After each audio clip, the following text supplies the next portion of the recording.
Today's stories include Battlefield 6 will be revealed this week. Supermassive has delays for Directive 8020, and Critical Role is working on its first video game.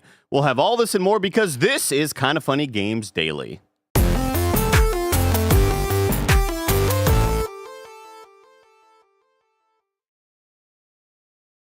Hey gamers, welcome to Kinda Funny Games Daily for Tuesday, July 22nd, 2025.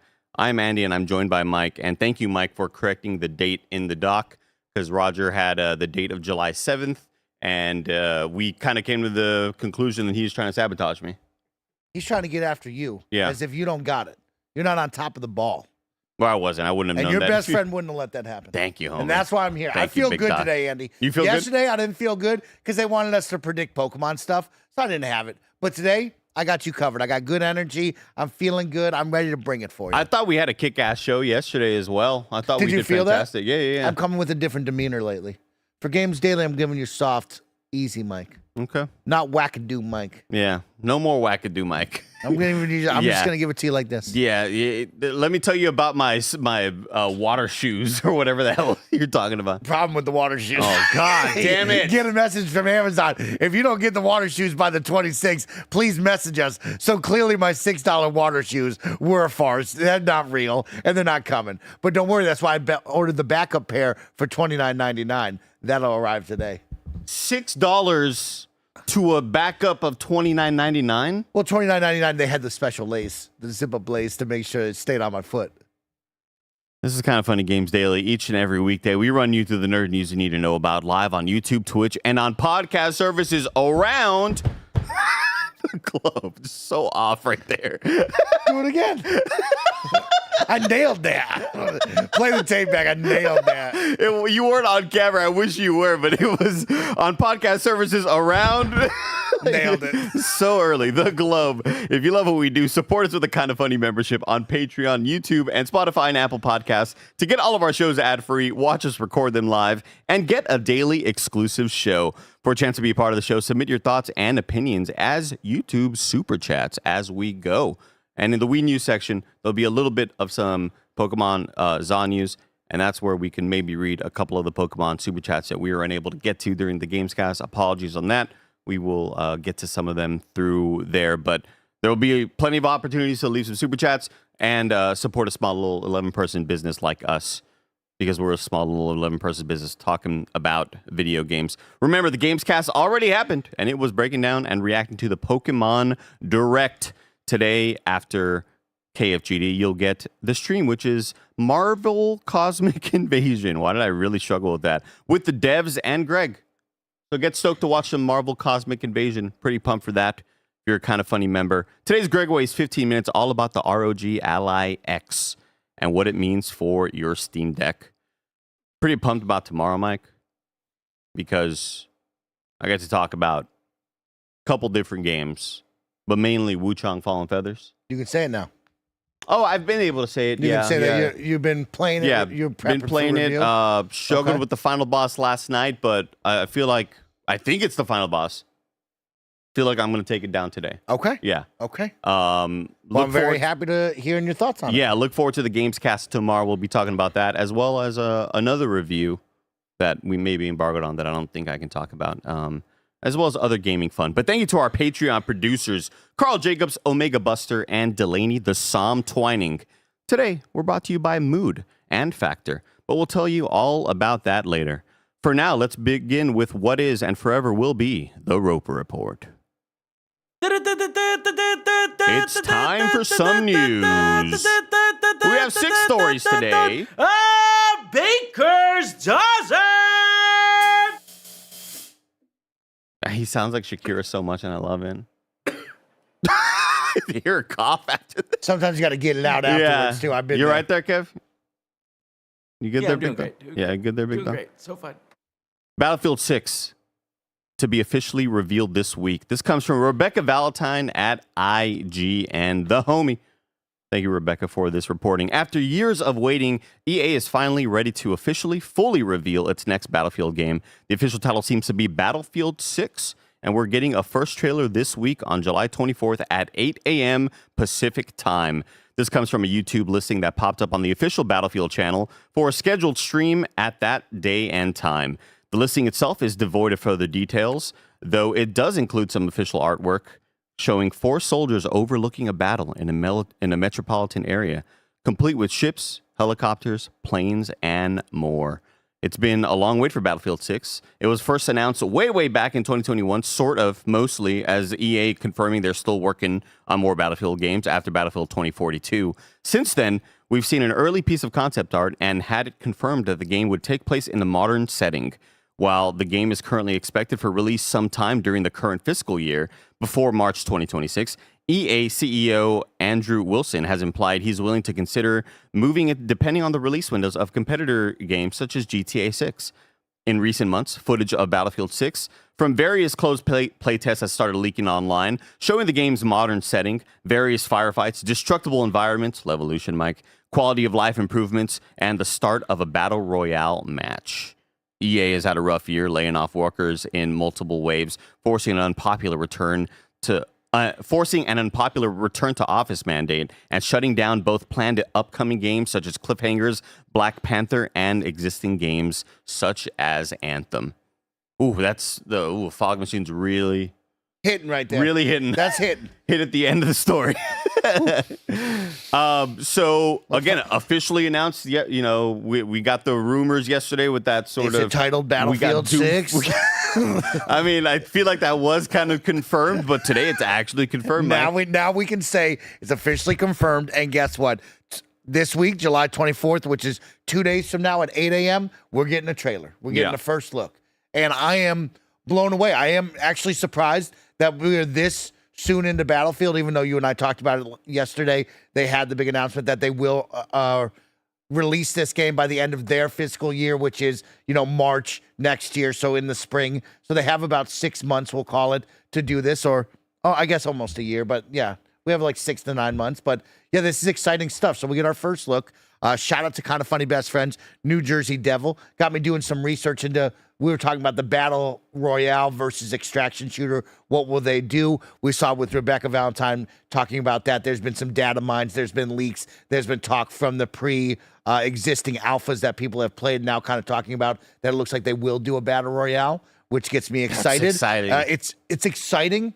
It's a little nerve-wracking from the business side of like, will this hit? Will this be the one? But a Battlefield Battle Royale is very cool to me. I love the idea of it. I don't think that there's a way you could have got me super stoked about this game. Like we mentioned yesterday, aside from the fact of just playing a first-person or third-person shooter with your friends, which, there are plenty of games that can be fun with friends. Man, you're just housing that water, huh? Got to get a hold of it. Yeah. A little bit fell out, it looked like.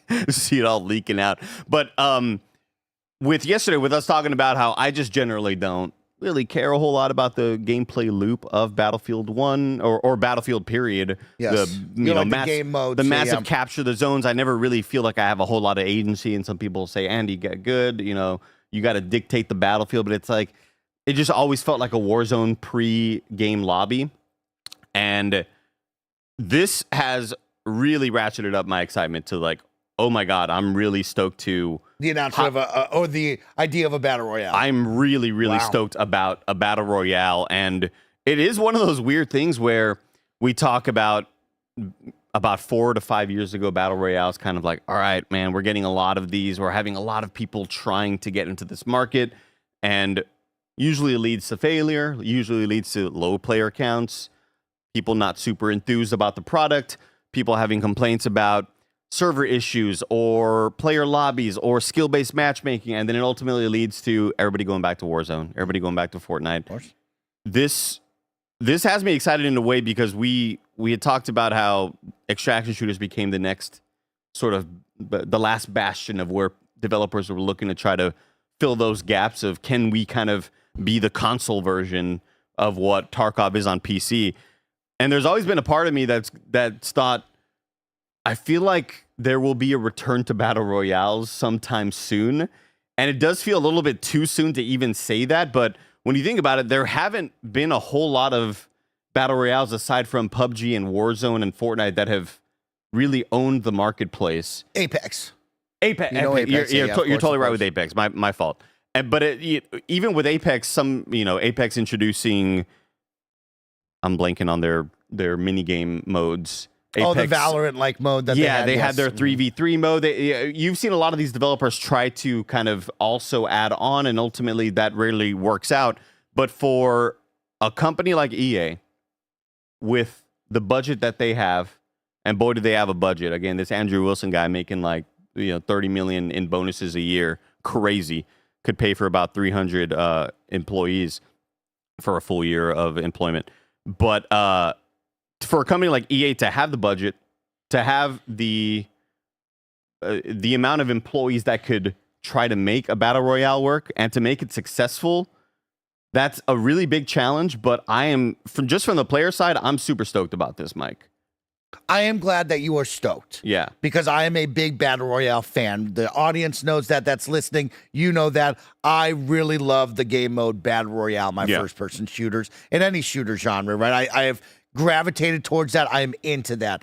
I really enjoy Battlefield. I love what they've done on the large-scale combat that no one else really does as well as they do. The only in Battlefield moments always get me excited about gameplay, right?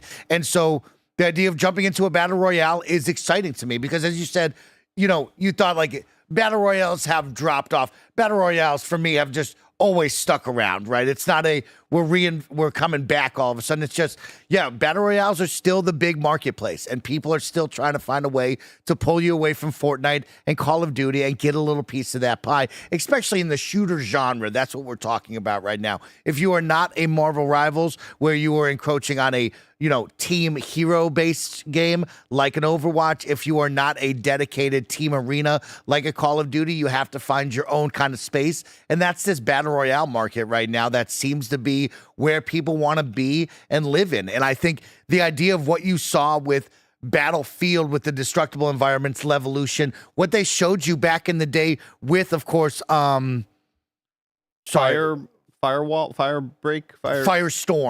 So Firestorm, the issue was, of course, Firestorm was very exciting, and it actually was fun to play, but it was set in that old time of World War I back in the day, right? So now the idea of putting this in a modern setting and kind of competing with the Call of Duties, the Fortnites, with the ARs, and just like the modern guns is exciting to me. And I think you could really do some really cool stuff with this, especially if you add in Levolution, where teams are now really incentivized to go find a bunker, maybe blast off a nuke, or be able to say, hey, we fought through these maybe enemy AI, NPCs, or just other teams to get to this certain area that will allow us to close off a certain section of the map, or give us the tactical advantage of now we're higher up than everybody because we got to the top of the spaceship and nobody else could. Like, there's some really cool opportunities here that they could play with and make. Especially with the vehicular madness that always happens with Battlefield. Again, it's just always been the gameplay loop that never had me stoked about it. But when you talk about that Firestorm battle royale mode that they had with Battlefield 1, or was it Battlefield 1 or Battlefield V? Battlefield 5. Battlefield 5. Yeah. So when we're talking about that one, that mode comes out when everybody's trying to do the battle royale modes. And when we're seeing a lot of these fail. We talk about, in 2018, as early as, Radical Heights with Cliffy B's sort of failed. But then we think about The Culling 2, Hyperscape, Spellbreak, Rumbleverse, which wasn't a shooter, but still a battle royale. Yeah. We've seen a lot of style of these games come and go. I just think that the appetite for a new battle royale experience is kind of on the come up because we haven't had a new version of this we haven't had a new one to fail, is what I'll say. You know what I mean? Like, I feel like devs have kind of, over the last 3 or 4 years, understood that's not the space for us. Yeah. It's so hard to penetrate that market.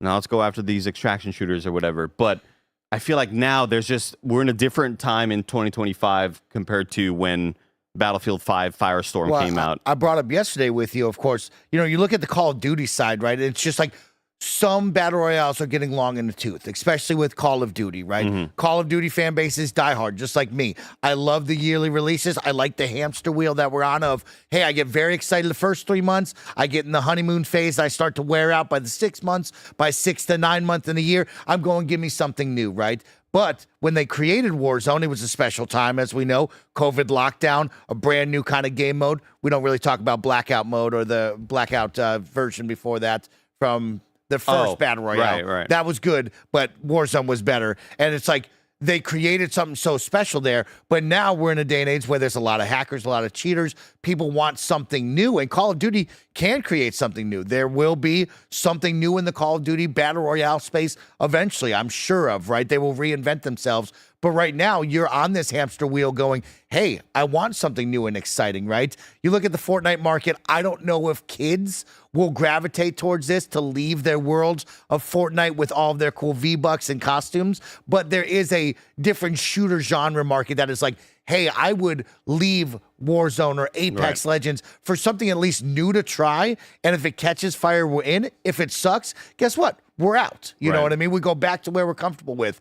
And EA is now poised with a great opportunity, especially with Battlefield, where they have the money to fail, right? This could be a flop, and we'll go right back on the EA hamster wheel, as opposed to other teams like you and I talk about where it's a smaller dev team and you can find success with like a cool little indie idea like Super Animal Royale, or you're at that mid-tier level where it's like, if we fail, we're all getting let go. Like there's no backsies here. So 100%. EA is one of the few that has the opportunity to do this. So on the Battle Royale side, that's exciting, and I'm excited for you to be excited about that. The idea of vehicles will be so much fun to find the balance and proper way with that, right? How do you get a tank in a Battle Royale, make it fun where it's not the ultimate dominant force? That's cool. How do you get a jet fighter to skirt through the center of town as you're looking up going, oh my God, and then Andy's sniping in a window? Like, it's going to be awesome. And if they have some fun gadget tech, like we've seen before, you could make something great. The grapple hooks, the zip lines, all that fun stuff. What do you think it will take for this to become one of your mainstays? Because you have,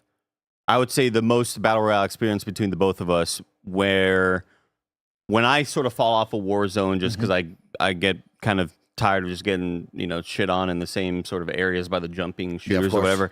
When I fall off of that and you continue playing Call of Duty Warzone, was it the ranked mode that kept you playing that with Nick Scarpino and Chris Anka? Was it you trying to get to that next level rank? Do you want a competitive mode that will, like, what's going to keep you in this game for as long as possible? I mean, my friends. Right, like that's a simple answer for everyone. It's my friend base. Are my friends interested in this? Will they stick around and want to play this? Do they have fatigue like some of our audience in the live chat right now who say, we don't need another Battle Royale. I don't want this, right? Like they're fatigued out of this. They're looking for something new and different. As where I'm at, it's like, I will play any Battle Royale every day of the week because I enjoy that game mode. I like the suspense. I like the thrill. I like the competitive nature. And so when I look at Battlefield, of course, it has to be my friends who kind of carry that load. But on the flip side, yes, Andy, I would love a ranked mode eventually. It doesn't have to happen day one. But in that first 6 months to a year window and beyond, there should be a ranked mode of like, I'm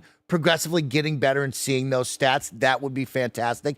Also, why I gravitated towards Call of Duty and Apex as well, I'll give a big shout out, was the movement, the gun feel, the gunplay all felt great. Battlefield, I enjoy the gunplay, but it also is a large arsenal of weapons that can be used at various different ranges, especially in Battlefield, where you're sniping someone from truly across the map. So how do you play with those guns? How do you litter them across the map and make it exciting to go grab a power weapon that could change the dynamic of the game? Is it possible for me, who doesn't have the ability to click heads like you, to still feel like I'm in this with just a basic assault rifle, right? So like, I'm very excited to see.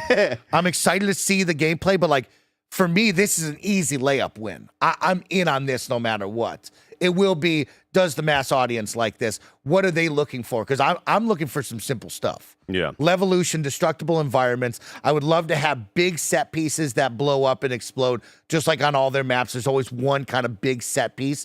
Night Rain how every single time we logged in and there was a different piece of the map every other time we Shifting played. worlds. I would love for that to happen. There should be 5 big set pieces around that every single time you play. Those set pieces are in play, and something could happen, right? To change the battle. They're super destructible, and they'll have crazy rare guns or crazy rare loot, their armor, things like that. To How pick big up. is this? Is it 64? Is it 128? I think the biggest question for me, do you think this is a free-to-play add-on? Make it its own free-to-play launcher or just like part of it here to get other people involved and then hopefully get you excited. The same thing that Call of Duty does, where Warzone is free, but if you want the core multiplayer experience where you can level up things faster, then you get Battlefield 6, where you're playing your big modes, you're playing your sort of, Yeah. I never know the game terms. I always say like Hardpoint or King of the Hill or whatever the hell. Conquest, right? Yes. Like, are you playing the Conquest modes to level up for a possible free to play battle royale, or is it a paid battle royale? Because if it is a paid battle royale, we know how that goes with some games. Battlefield, I feel like has the cachet to maybe last longer than an unknown IP, but.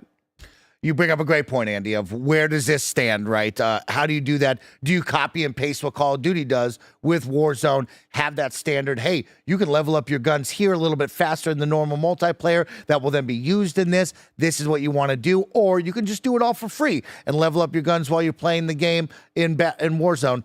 I think that's a great call, Andy. It will be very exciting to see this week and the future how they announce this rollout, what it really looks like. But also, we haven't really talked about just Battlefield in general. I know we kind of spoke about it a little bit and how you're not the biggest fan of it, but the idea of them returning to a campaign is a big deal. I know a lot of people in the comments yesterday were excited about Battlefield Bad Company, an old school title back in the day from them that had a lot of heart and charm, something different than the just generic military guy telling his war story, right? And so So McTavish. Exactly, right? Yeah. So Battlefield Bad Company is near and dear to the people's hearts, and I get that, right? I always say Battlefield 4 is the GOAT for just what it was in the gameplay. But like when people are looking for that campaign, that fun story, the wackadoo moments, that's what they look for. And it's like, how do you blend that? And I don't think that this Battlefield is giving those vibes. We'll find out, right? If like the campaign is that. Will the campaign excite you after what you just saw with Call of Duty? I think it's a big deal as well, because, right, we're selling this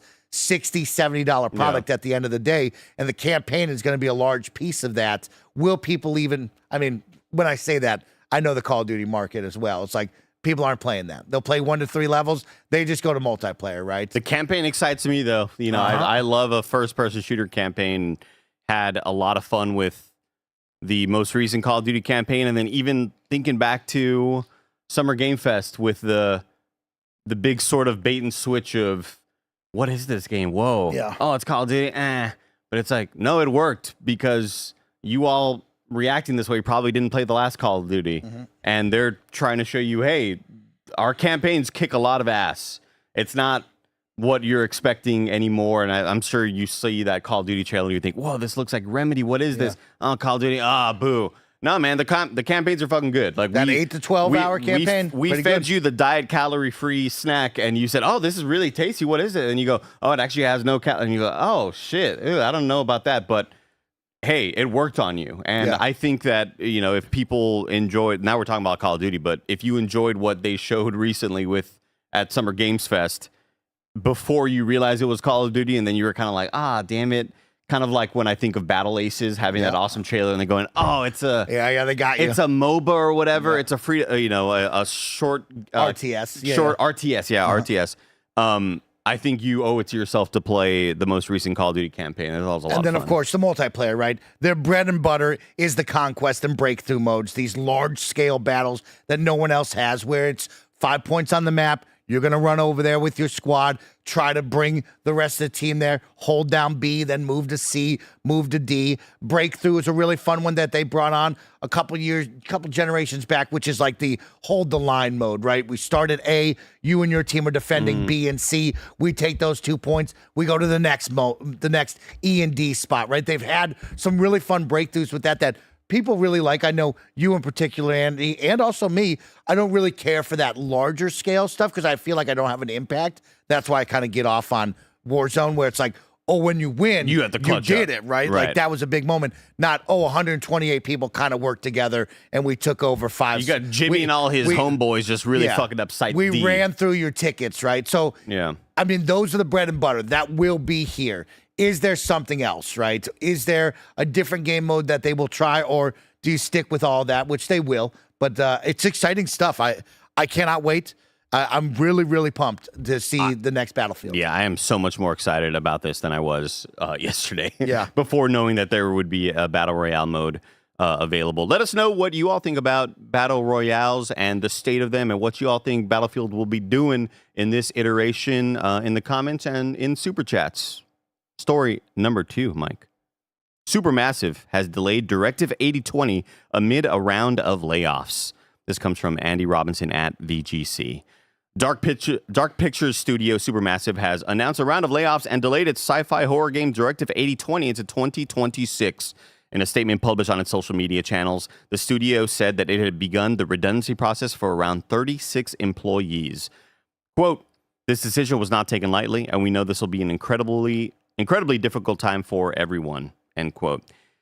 Quote, "Our absolute priority will be to offer full support for those affected. We remain focused on our upcoming projects and have made the decision to move the launch of Directive 8020 to the first half of 2026. The response to the game so far has been fantastic, and this additional time will help us deliver the very best experience for our fans. We're deeply grateful for the patience and support of our community. There is no impact on the development of Little Nightmares 3." End quote. Directive 8020 was originally due to release on October for PC via Steam, PS5, and Xbox Series X and S.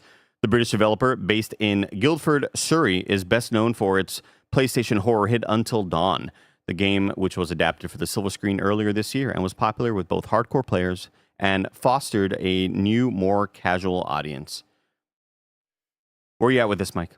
Layoffs suck. This is very unfortunate that a team like Supermassive has to let go of a number of their staff and also push back their largest game of the year. Little Nightmares will be big. Hopefully it will land and be really good, but it does suck that you're pushing this until next year. We know the juggernaut that is GTA, right? Like, sure, this is a horror game, but Grand Theft Auto will suck up a lot of the air in the room in that first half of 2026.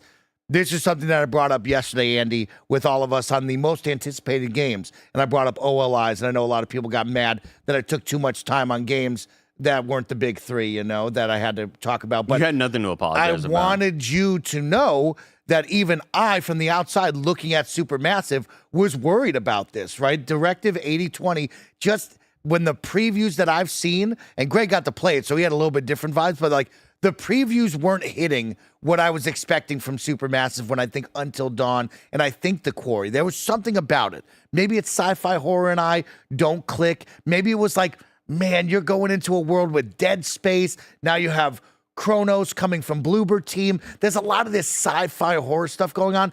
And this right here, whatever I'm watching, isn't clicking right now. And sure, this game is much different, right? You have to go hands on the sticks. You have to be the one dictating, hey, what decisions will you make? When will they die? And I'm sure it will be like that kind of fun. But there was something throughout this where it's like, this doesn't look like it's going to land. And I'm glad that they were like, hey, let's delay this. But I'm also not happy that we're like, hey, let's also lay off 36 members of the team. That just sucks.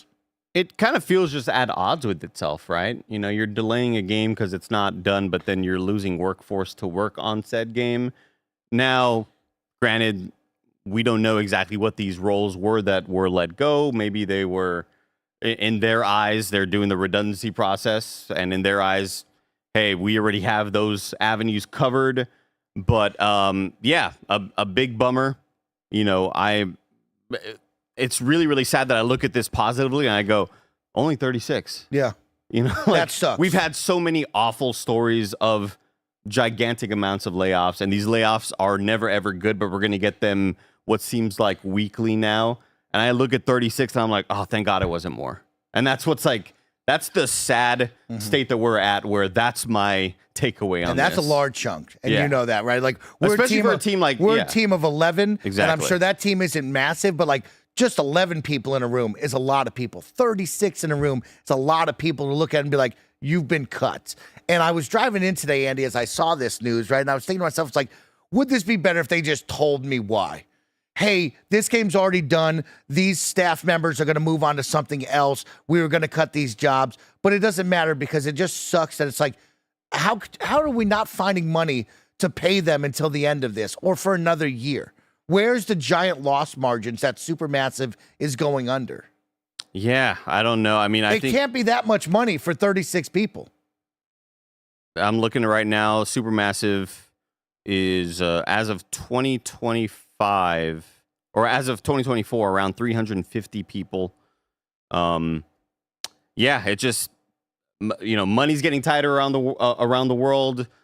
Tariffs are, it's not like people are already making buttloads of money as it is, and tariffs are making things tougher, and the economy and everything just kind of going around, and it all just sort of culminates into, studios needing more money, which is unfortunate because that is usually all it comes down to. It's, it's how much money do the people up top have, and unfortunately for these 36 people, their roles have been made redundant, and hopefully they find work elsewhere.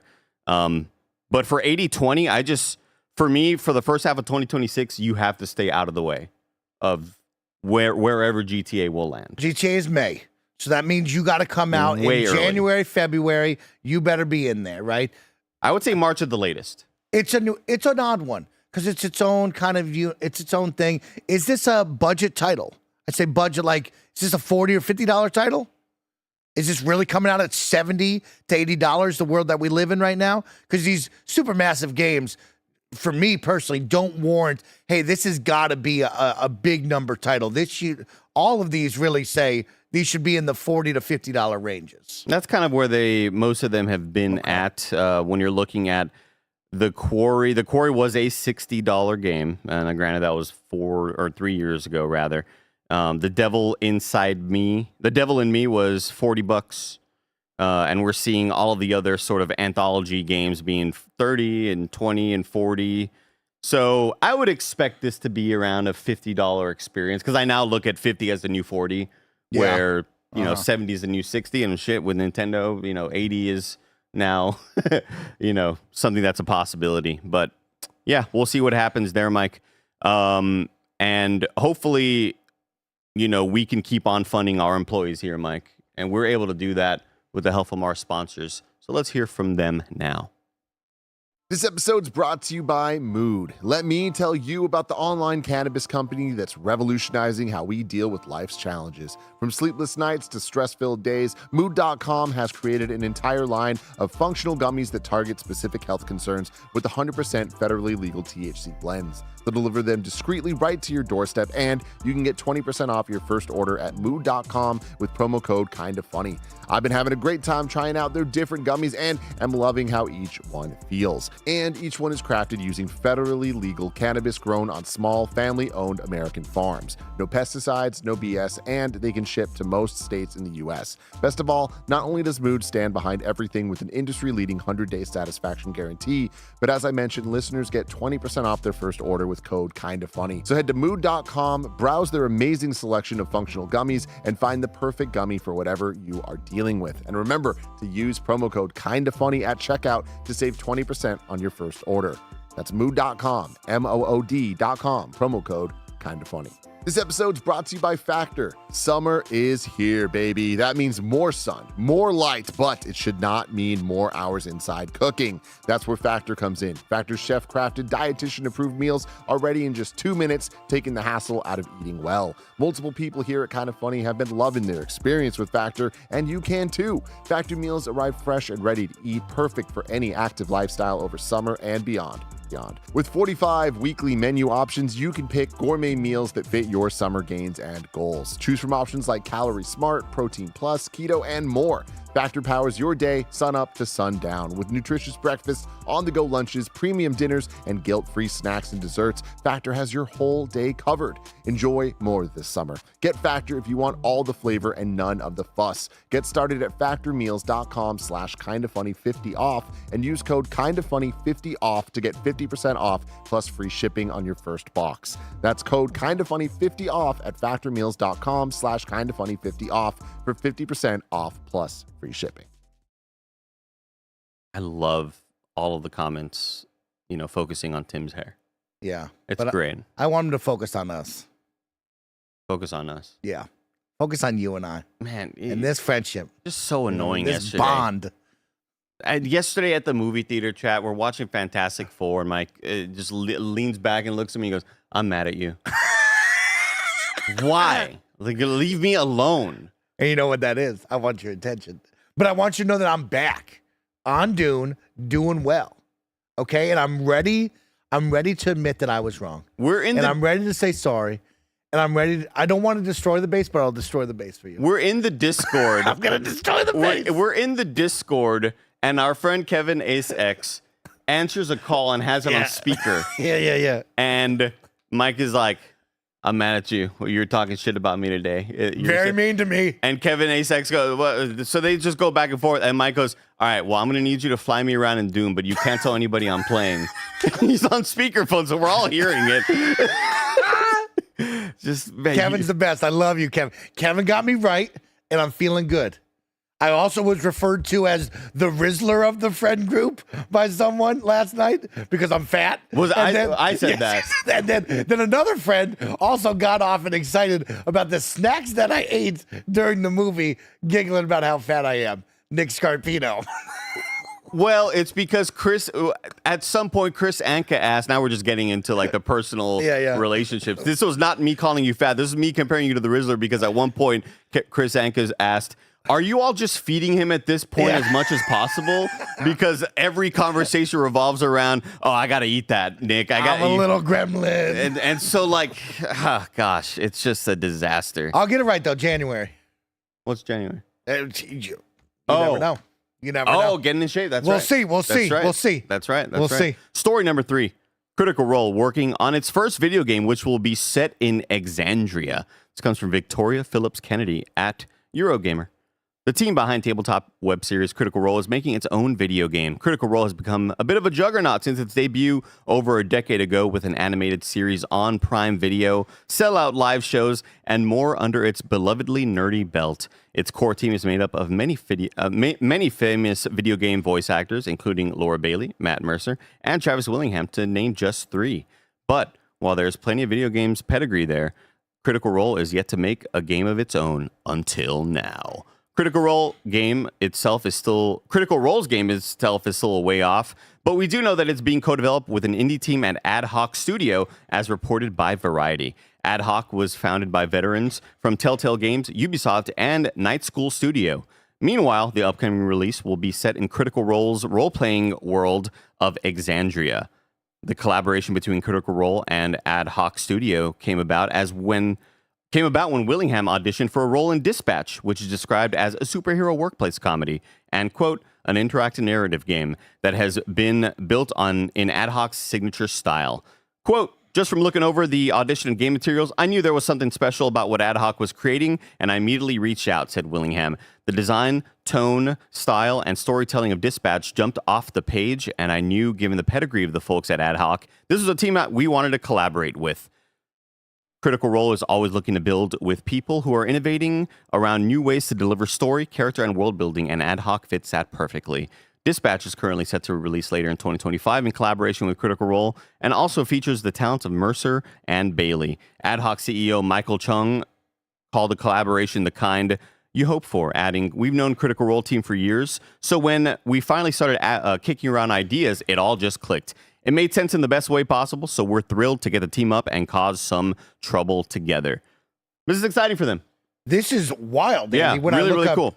Ad Hoc and them doing Dispatch, This does seem like the perfect blend, the two of them. I really enjoyed the Critical Role TV show on Amazon Prime, the animated one. I didn't get to watch all of it. Okay, I enjoyed that one a lot. I've never watched the Dungeons and Dragons stuff that they're known for, their bread and butter, but I am clearly aware of how big they are, what they do, and it's kind of a match made in heaven. I kind of like this vibe of like ad hoc in their style of what we've seen from Dispatch, the telltale-like nature of everything, meeting maybe medieval fantasy set in their world. This, to me, I like this. Man, if we could get I mean, now I'm just sort of reaching for the stars and just thinking about Baldur's Gate and choices and permutations and what a fantastic D&D experience that was brought to more of a turn-based style thing. But obviously, with all of the rules of D&D 5 or whatever the rule book is, that this could be really, really fantastic. Me and Ray Narvaez were talking about the creation of Critical Role and believe that we all came to the conclusion that we think it was Resident Evil 6 that's the cause for Critical Role because of the voice actors in Resident Evil 6. Laura Bailey's there, and like her and Troy Baker, the introductions of friends to friends, and we think Critical Role would not exist without Resident Evil 6. So that's just kind of like our headcanon. Maybe that's true. Maybe it's not. If it is... Lanky Dragoon said it's actually The Last of Us. I'm going to go with Resident Evil 6. I think it's more funny. Yeah, if it is, put a Resident Evil 6 Easter egg in the video game for Andy. Just let us know he's right. Could be a lot more fun. Matt Mercer is in Resident Evil 6 as well, I believe. Great pull. Damn. Yeah, it's interesting because I think of Telltale. I think of the ad hoc style of this kind of animated nature, how beautiful that is in a fantasy setting. But what gets me excited is you bring up Baldur's Gate.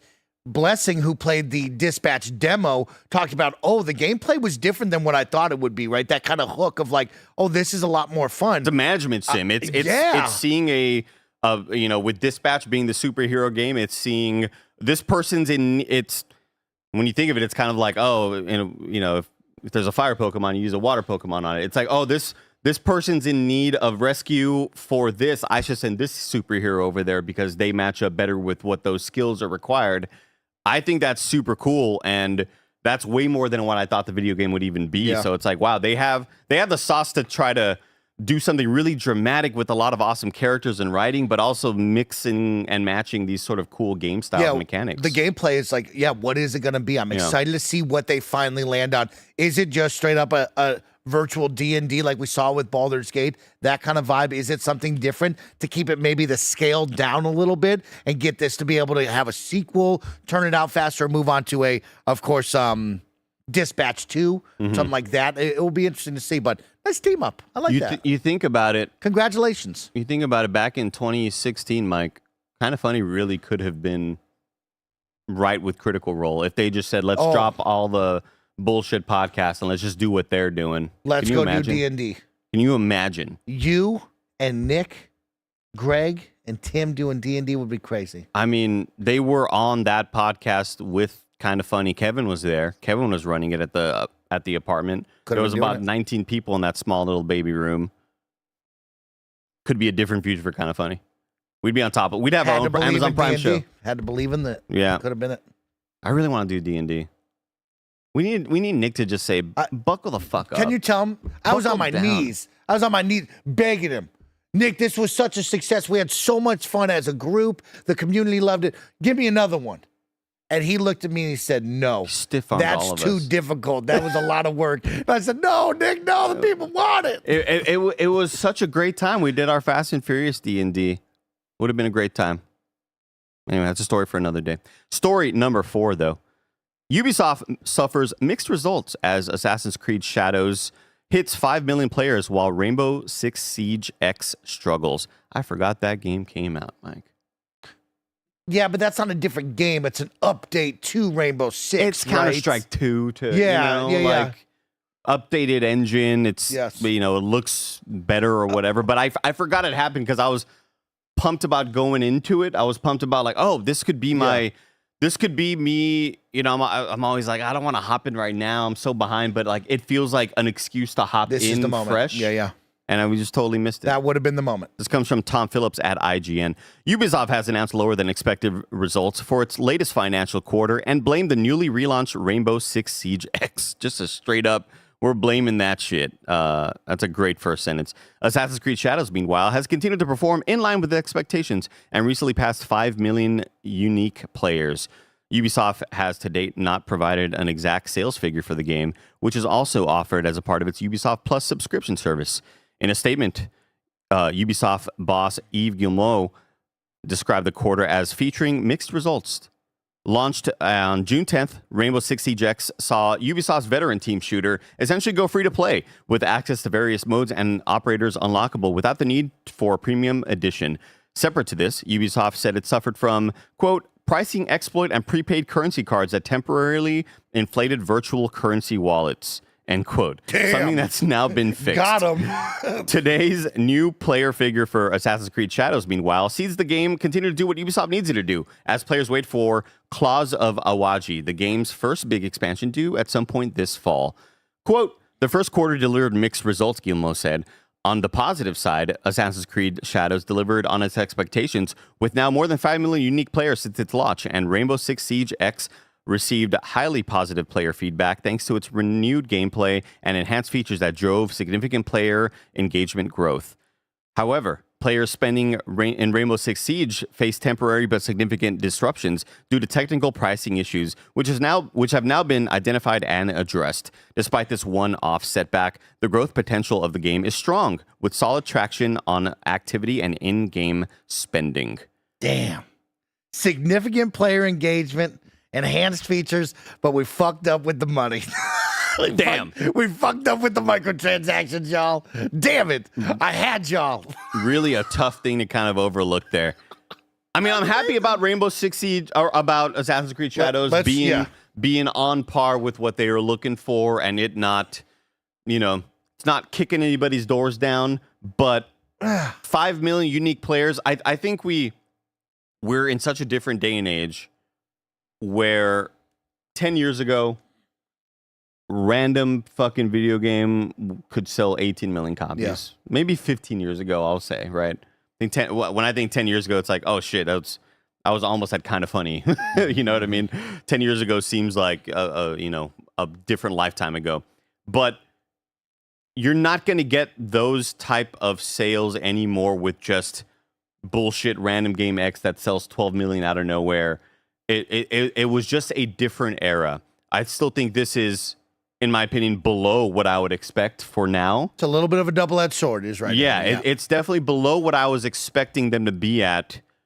But for them to say, hey, Rainbow Six Siege X, disappointing us. Assassin's Creed Shadows, however, it's doing what we wanted to do. It's performing. That's called better expectations. Yeah. Right. But the issue with the double-edged sword is like, it's great to hear that it was meeting expectations. I think they were hoping for Assassin's Creed Shadow, the big prestige title from Ubisoft, finally doing the samurai warrior that we've always wanted going to Japan. I thought they wanted to blow the doors off. I think we all wanted them to blow the doors off. And so, like, them being like, it met it. Yeah. It's like, okay, that means it was good enough. But, like, I think everybody secretly wanted that one to be the Ghost of Tsushima, where it's like, you just did it. You finally landed it, especially with Assassin's Creed over the past couple of years, where they've changed up the style, starting with Origins and onward, where they were like, hey, we really want to make this the one. We're going to figure it out. And then finally going to Japan and being that setting that the players wanted. Meeting is good, but not great and exceptional like I thought it would be. Well, again, me talking about this, 10 years ago, I think games just sold better inherently because there was less to play. There was less to play. There was no free-to-play games, right? And when we talk about Assassin's Creed Shadows, the story of it for me is this game was 10 years too late. Everybody wanted the samurai setting for over a decade. That should have been when we were in like the Far Cry Primal days. What was the other one? Assassin's Creed Unity, Brotherhood, or whatever that other one with the friends. You know that. Yeah. You launched Shadows in 2014. This thing's probably at 9 million by now. 10 million by now. And It's just a different day and age where you wait forever to do the samurai setting. And, the last Assassin's Creeds have sold well, right? That's why we keep on getting a lot of them. But for Ghost of Tsushima to come out, Ghost of Tsushima since, this is just kind of estimated sales, but since 2020, over 13 million worldwide, super impressive stuff. We got that samurai open world game. It was awesome.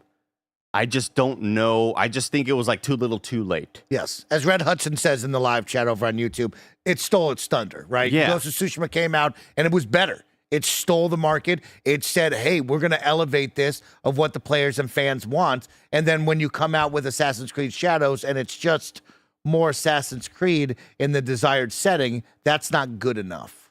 And for Ghost to be console exclusive, Yeah.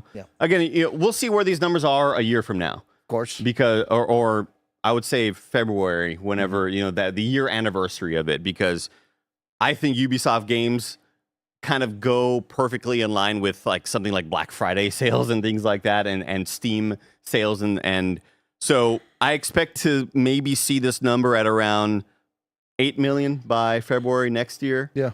Which I would see as a success. Get a little bump with DLC 1. Right. Get a smaller bump with DLC 2 when it goes on sale. But what we should also be highlighting, like you said, is the expectations were met, which is a positive. We didn't blow out the expectations of 100 million players like we're going to talk about with EA and Battlefield for the next week, right? But like that was good. Rainbow Six Siege X, that's a conversation here. Right. Right? Not Hit me meaning with that, the big dog. I mean, clearly what they're really nailing is we messed up with the microtransactions, right? We didn't account for X, Y, and Z. All of a sudden, we got the players coming in, and bang, we didn't capitalize on that moment and get into their wallets like we wanted to, and that's why we're talking about it on the financial side. Also, on the gameplay side, right, it is just version 1.2. It's not like we're changing this to Rainbow Six Siege 2, and it's officially a new game, all new maps, and you have to jump onto that. It is still Rainbow Six Siege at its core. How many new players are you really bringing in with this?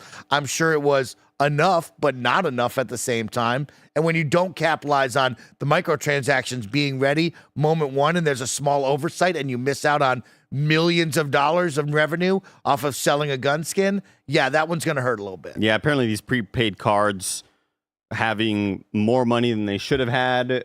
That's not a fantastic situation. I love that I look up Siege X on Google and I bring up a subreddit post from 4 months ago where a question asks, what is Siege X? I haven't played in a while. Just heard all the Siege X stuff. What is it actually? Is it a new game? Just an update? And the first comment says, I love how you got downvoted for asking a question. Lovely community. Yeah.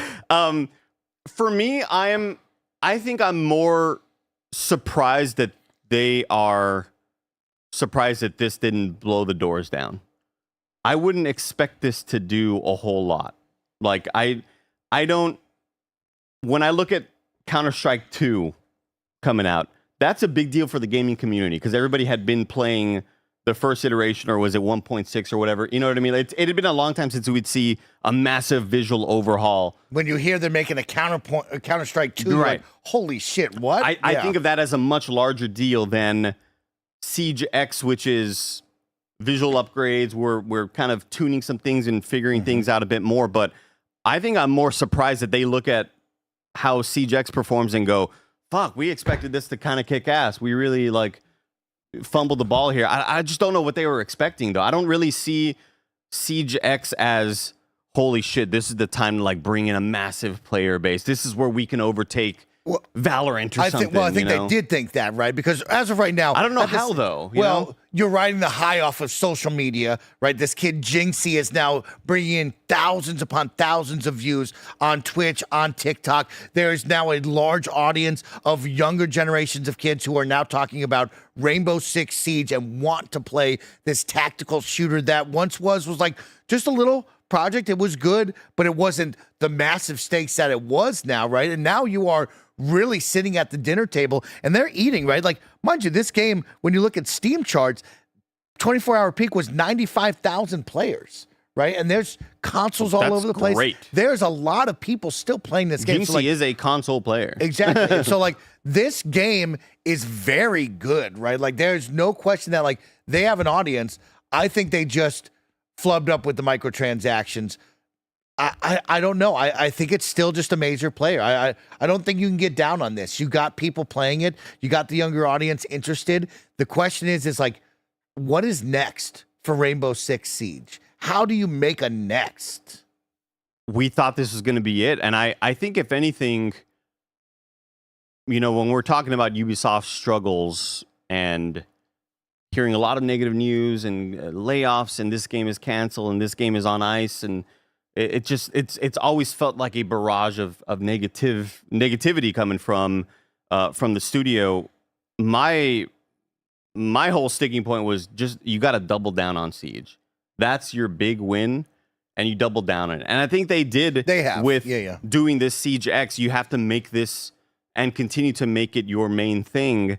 I think maybe they're just looking at it from a monetary, perspective of them saying, yeah, these digital wallet cards were messing up and messing up the income or whatever. But I think Siege X will be fine at the end of the day. Well, they need Siege X to generate money like Fortnite and Call of Duty Warzone does. Like, that's their aspirational goal there. Yeah. Right? It's like, how do we take this and make it our golden goose? Because it is one of our top performers. It is one of our flagship titles. We have cut other studios with other games that were Game of the Year nominated, that ran amok with Metacritic scores, but aren't generating money like this could, right? And so now it's just a question of, when I look at X, Y, and Z, how do we do that here? And that's a tough one, as you know, Andy, right? There isn't a bunch of skins that you're putting in the game. Weapon skins now have to have this delicate balance of, how much money do you charge for a weapon skin? How much do you put out, right? Because when you talk about Valorant, that's a whole different beast. This isn't Fortnite with Peely and the boys showing up with The Rock and Batman, and I can charge you just $10 a skin, and we do that every single month. This one's like, well, there's only a set number of characters. How many skins can you really sell at what price? There's only a set number of guns. Okay, how do I make a bunch of money off of that? Yeah. It's a fascinating little place that they're in with Siege. And I'm also just, again, looking forward to whatever the future is for Assassin's Creed Shadows. I would still play that game with you, though, just so you know. Siege X? Yeah, I would play Siege. Me too. I would play Siege. I'm not kidding. Me too. Like, when I saw Maddock and Kevin Asex log in. Yeah. And I was like, oh shit, Siege X is out? I had no damn clue. And I forgot what I was really busy with. According to our friend Chris Anka, you're stuck constantly replaying mid-tier Souls games. And you're starting this negative. I'm not happy with you. He cuts you enough to make you love him, but also go, that hurt. I'm not happy with you. Because you continue this narrative. That you only... Andy's playing Liza P for the 5th time. I played it twice. Play Peak with me. You didn't invite me. I want you to play Peak with me. You didn't invite me. All right, we play Peak. Just play Peak. I'm sick of you, dude. I'm also sick of just hearing all this big news, Mike. Okay. If I wanted some small news, say the smallest things you would want, where would you go? And I'd take you to our last story, the Wii News channel, where we cover all the small items you need to know about. I was legitimately so confused right now with like, where did my Games Daily doc go? Why does it look like this? It's because I had the Games Daily, or I had the Gamescast doc up. Oh. And I was like, oh, that's why this looks so different. That's why the text is so tiny. Super Chats, or I'm sorry, Wii News. Yes. Terminator 2D No Fate has been delayed till October 31st. Clive Barker's Hellraiser revival from Saber Interactive has been revealed. It's a first-person action horror survival game coming to PS5, Steam, and Xbox Series consoles. Also, Xalavier Nelson is the voice of the main character. Hell yeah, Xalavier. Here we go. That rocks. Saber Interactive. Saber. That AA experience. The king of AA. Hey, now. Kevin, can you bring up this trailer? I know you're doing a lot with the setup, right? But I would love to see the trailer for the Hellraiser revival. Clive Barker's Hellraiser I saw revival. some of the clips. Do you want audio? No, it's okay. It looks fantastic. Really? If you could just like kind of fast forward midway through, yeah, visual quality wise, it looks great. They're doing a lot of just weird shit with. Okay. It seems like the next kind of big single player horror game that all of Twitch freaks out about and everybody like wants like to an play. Outlast. Yes, an Outlast. I love a good Outlast. Or when I think of Bloober Team and the what were the scary games that they made? They made The Medium, Silent Hill, and then they're doing Chronos. No, but the ones before that, they were making ones before that. casting of Frank Stone. No, that's Supermassive. No, I don't know. You know which ones I'm talking about, chat. We did a party mode of them once. Oh, Layers of Fear. Layers of Fear, nailed it. Thank you, McCarthy. I beat you. Yeah. He beat you, McCarthy. Too bad. So shout out to Saber for working on more and more cool shit. We got Agefield High Rock the School has been announced. Please watch the trailer. Okay. Okay. Can you bring up the trailer for Age? We're gonna need audio, they say. Okay. For Agefield High Rock the School there, and Barrett says we want audio for this one. Do I need to know who Hellraiser is? Is that a person that I need to know? I don't know if he's ever existed before this Okay, game. because like the Terrorizer got introduced to me, and he's got a bunch of movies. Well, that's a relatively new guy. Okay. Hellraiser's been around since the 80s. Oh, so he is a guy. Yeah, he is a guy. Okay. Yeah, I was just lying to you. All right, let's see this trailer for Agefield High Rock the School. You know what's hella whack? Oh, no. Leaving school as a loser. Fuck yeah. Yeah, me and Kale have been talking about it for years. About how cool our senior year was gonna be. We haven't done shit about it. So, we made a plan to change that. This feels like This was like a party. 17+ Steam game about to happen here. Yeah. I don't want to see this. Welcome to class, boys and girls. What is Not good. going on? haven't seen you before. New here in Hfield, This is like those sim games that I play all the time, man, that I try to get you into. I'm playing Firefighter Sim, Landlord Sim. Just like me. I have a 3-step plan. Kick the jock's ass. Throw a massive party. Get the girl and rock the prom. This fucked. Your teachers. That party was off the chain. That's his car. Let's tag it. Booyah! Hey, stop. Today is the day. I want to be Look, I'm an not- artist after school, but my father doesn't like the idea. Let's focus on the Fuck plan. yeah, dude. Can't Fuck suck yeah, shit. bro. So, you in, dude? I'm going to wish So, this. someone tagged me in this last night, just oh, what do we think about this? And IGN had posted this saying Agefield High Rock the School wears its bully inspirations very clearly on its Letterman jacket in this early 2000 set No. American Pie era open world high school game due out early 2026. And that might possibly be one of the worst trailers I've ever seen in my fucking life. No. Man. I have a lot of concern on that one. Chat says stream it. I need you guys to stream this. I saw somebody in chat say, this is pissing me off. Look, I'm not... Here's the thing. I'm not in any place to speak, right? Not a game developer? I'm not an authority on voice acting, Oh, okay. right? I've had 1.5 roles that I've been casting in my Yeah. life. I say 1.5 because the other one, they ended up cutting like everybody's lines and only had effort sounds in Boyfriend Dungeon. So you could just hear my character be like, Give me huh. That's all it was. So I'm not in any place to like, to cast a stone like Frank Stone. But, man, like if you watch my streams and just like when I do my stupid like voice acting real You got to bits, call it Bandy and Nick. Like, They would like- do this for you. I would do it for $12. Yeah, buy him a pizza. He'll give you an hour. He'll give you a day. Watch, she said that's about to be Dr. Disrespect's Game of the Year. Yeah, there's something there that I don't like. I don't like looking at that going, ooh, Yeah. we're towing a line here. Yeah. We're towing a line. Oof. That's tough right there. Nintendo announced a brand new Nintendo Switch 2 bundle that combines a Switch 2 system with Pokemon Legends ZA, the Nintendo Switch 2 edition game. And I wanted to just read a couple super chats from our missed super chats when we were doing the Gamescast earlier today talking about Pokemon. Silver J. Hawkins says, there's a Pokemon Fossil Museum tour going on right now, and it ends its tour in Chicago 2026. This would be so much fun, right? To be able to make the props, visualize what you would do inside of cool museum areas. Like, man, imagine an Aerodactyl skeleton. Imagine the cool Helix fossil for the little Ammonite, shelf Damn, you're thing. nailing these names. You know what I mean? Kabuto, right? Whoa! But then on top of that, He's right? 3 for 3. I would Keep go. Ooh, you want me to give you some more fossil ones? Let me see. Kabutops. I think that's a fourth one. You nailed. Yeah. You know, That's more than I could ever ask for. But like, I'm good. someone's got to let me be a fly on the wall for the Pokemon theme park for this kind of stuff, because this has got to be so much fun. Let me pitch. Let me market. How do we get in the room and just say, let's make the Aerodactyl skeleton so it looks like a T-Rex skeleton at any museum? Let's get these things. Oh, this is Pikachu cool. riding an Aerodactyl. Love that. Kevin, this is so sick. This stuff should be larger than life. I would have made that Kabuto 7 feet tall. Like, I love that we're like, it's there. I'd make this shit massive. But isn't it to scale? It doesn't matter.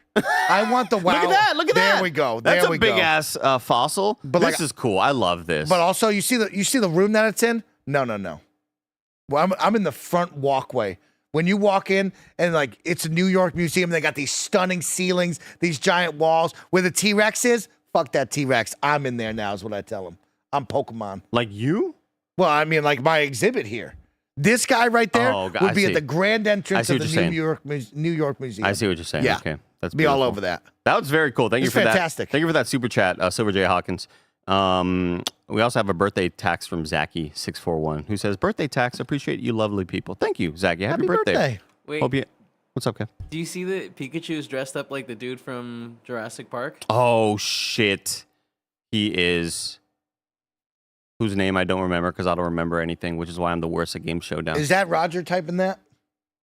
I'll put fucking Roger in a headlock. My favorite genre of Mike's quotes are him saying, "I'd do this" with no thought of practicality or reality. It doesn't matter. You're Pokemon. You have more money than fucking God. Put him in a I can headlock. make any of this shit, Roger. Are you crazy? Put him in a headlock, Mike.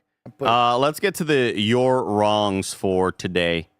We got Tundra Boy who says, "You're wronging myself. Those supermassive layoffs took place in 2024, not earlier this year." Thank you, Tundra Boy. Gondor's Condor says, "The most popular D&D rulebook is commonly referred to as the 5th edition. It was originally released in 2014 with a revised version last year. That WOTC, still Wrath of the Lich King? No. WOTC. What's WOTC? Not Wrath of the Lich King. Yeah. That was pretty lit, though. Watlick. Yeah, Woo! man, that was a time. Man, dude, they got all the coolest ones. That was Catalysm. I got that for Christmas from an Miss ex-girlfriend. That Pandaria. shit rocked, Oh, man. man, they got cool stuff going on. Chad, this has been Kind of Funny Games Daily. Each and every weekday, we run you through the nerd news you need to know about live on YouTube, Twitch, and on podcast services around the globe. If you love what we do, support us with the Kind of Funny membership on Patreon or YouTube to get all of our shows ad-free. Watch us record them live and get a daily exclusive show. Enjoy the Gamescast next, which already happened. That, Roger, again, he's trying to sabotage me with, like, not taking out the info. Your hosting skills are so good. He's trying to bring you down a level. He's feeding into the YouTube comments. Oh, Andy can't host. He's misspelling words. He doesn't have it. No, that's Roger's fault. It's like cupboards and drawers. Cupboards and drawers. No, don't check me on that, Chad. Blessing spelled it wrong. That's how it's spelled. Oh, shit. Don't put that on me. Everybody enjoy the stream after this. Greg is playing Marvel's Cosmic Invasion with the devs, and we'll see you next time, gamers. Take care of yourself. Take care of each other.